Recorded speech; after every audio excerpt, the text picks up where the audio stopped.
Hey everyone, welcome to the channel. I'm Carshénah with versefilmsproductions, and if you're brand new to the channel, thank you so much and welcome. If you're old, thank you so very much for returning back. We've got some new horror picks for you this week, so let's go ahead and get started.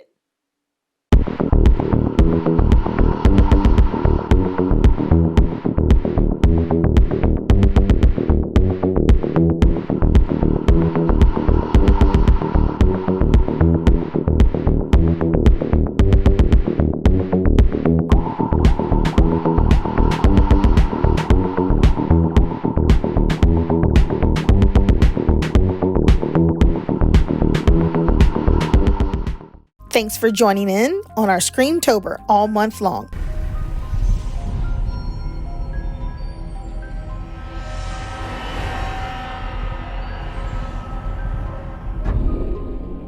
A widowed former reverend living with his children and brother on a Pennsylvania farm finds mysterious crop circles in their fields, which suggests something more frightening to come. Rated PG-13 in a runtime of 1 hour and 46 minutes, starring Mel Gibson, Joaquin Phoenix, Rory Culkin, Abigail Breslin, Cherry Jones, and another cameo by M. Night himself. This is one of the best sci-fi horror movies of the beginning of the new millennium in 2002. Today we talk about Signs, one of M. Night's best work hands down. What kind of machine can bend a stalk of corn over without breaking it? Can't be by hand, it's too perfect.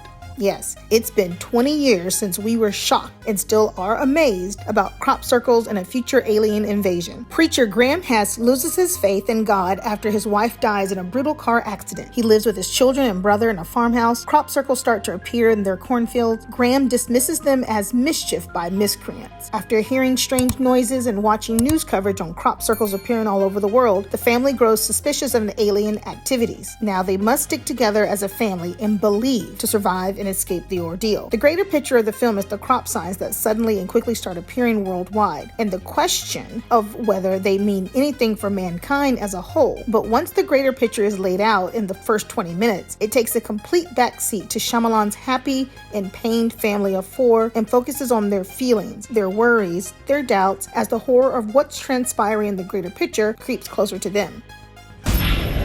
There's a monster outside my room. Can I have a glass of water?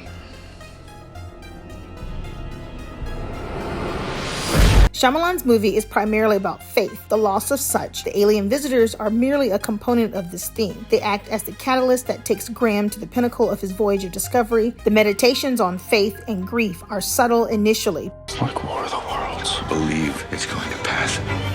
Don't be afraid. They're in the house. Here it comes.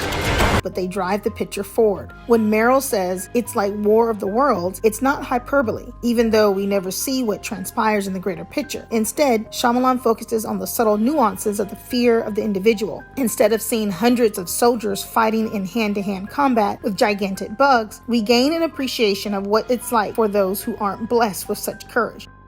What you're about to see may disturb you.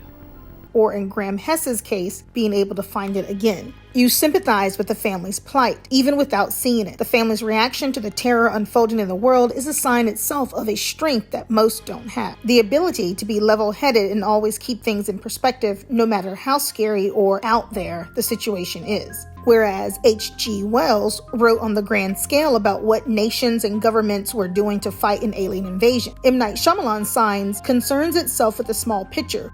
Move, children! Vámonos!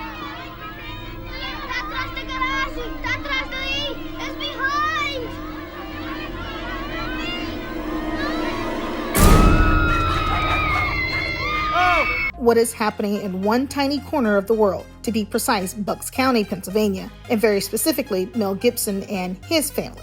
Mel Gibson does a thoroughly good job as an everyman caught up in a global crisis. When War of the Worlds was made by George Powell in the 50s, the leads Gene Barry and Ann Robinson were scientists who had vital information for the survival of the world. The globe is still at risk in Signs, but Mel and his family can't worry about that, just in keeping themselves alive. As usual, Shyamalan gets excellent performances out of all his actors. There are some funny moments that we all can relate to when Joaquin watches the breaking news footage in Brazil and he yells at the TV, "Move, children! Vamos!"